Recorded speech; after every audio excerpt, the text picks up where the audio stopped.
What's going on, everybody? It's Nick Payne with Facemask Fantasy, doing a mini backfield breakdown as a result of Dalvin Cook's release. As you know, the Minnesota Vikings have released Cook to free up cap space, and they'll seemingly be turning to Alexander Mattison to be their featured back for at least the 2023 season. Mattison has delivered from a fantasy perspective in the opportunities he received when Cook was forced to miss a game.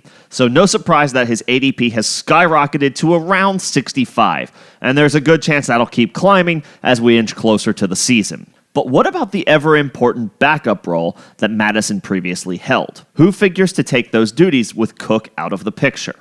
The candidates, in order of their current spot on the depth chart, are 2022 fifth-round pick Chandler, 2023 seventh-round pick DeWayne McBride, and 2021 fourth-round pick DeWayne. The draft investment with each back is minimal, so it's probable the team will explore all of their options when evaluating if they have a clear-cut backup to Mattison, which would be an important development for fantasy managers. Chandler saw his only opportunities of his rookie campaign in Week 18 last year, running 6 times for 20 yards. Too small a sample size to try to draw anything from. It should also be noted, he missed a significant portion of the season after suffering a broken thumb in Week 5. McBride, of course, is entering his rookie season after 3 years at UAB. DeWayne has been a solid kick returner for the team, but he's still only 4th on the depth chart even with Cook's release. He turned 13 carries into 61 yards his rookie year and turned just 9 carries into 14 yards his sophomore season. DeWayne appears destined to maintain his role on special teams. So who figures to be the favorite for backup duties? Chandler or DeWayne McBride? Chandler is in his second NFL season and now has a year of experience under his belt, so perhaps that helps him contribute in an expanded role. His college stats don't particularly stand out, though he did have 1,300 scrimmage yards and 13 touchdowns for North Carolina in his 5th year of college eligibility. To that point, he's already 25, so he's a little older for a second-year pro. Chandler did have 73 catches across 5 collegiate seasons, with at least 10 in each individual season, so he should be able to get involved a bit as a receiver out of the backfield. As for McBride, his collegiate profile as a pure runner is a little more impressive. As a freshman, he ran 47 times for 439 yards. He became the main ball carrier for the Blazers as a sophomore and proceeded to put up 2 very strong campaigns. 205 carries for 1,368 yards and 13 touchdowns as a sophomore, 233 carries for 1,713 yards and 19 touchdowns as a junior.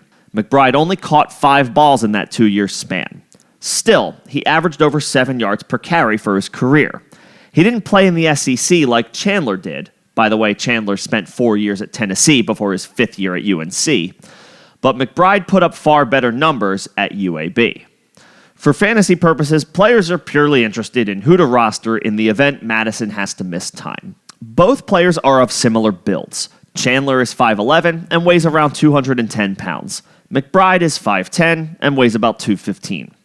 Tentatively, I would expect Chandler gets the first crack at the opportunity in camp. McBride had a great season last year, eclipsing 120 yards rushing in all but 1 game. It should be noted, though, that 1 game he didn't go over 120 yards was against LSU, a significantly more competitive team than the likes of Conference USA. McBride struggled in that game, turning 13 carries into just 34 rushing yards.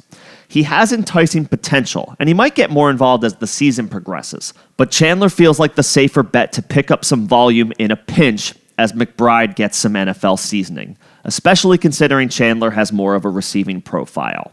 If you play best ball, Chandler would be the guy I select grabbing closer to the end of your drafts. We'll, of course, continue to monitor this backfield as the offseason progresses into training camp and the preseason, but what do you guys think? Put any thoughts you have in the comment section below, and we can have a conversation about this. Till then, this is Nick with Facemask Fantasy. Don't forget to subscribe. Thanks for listening.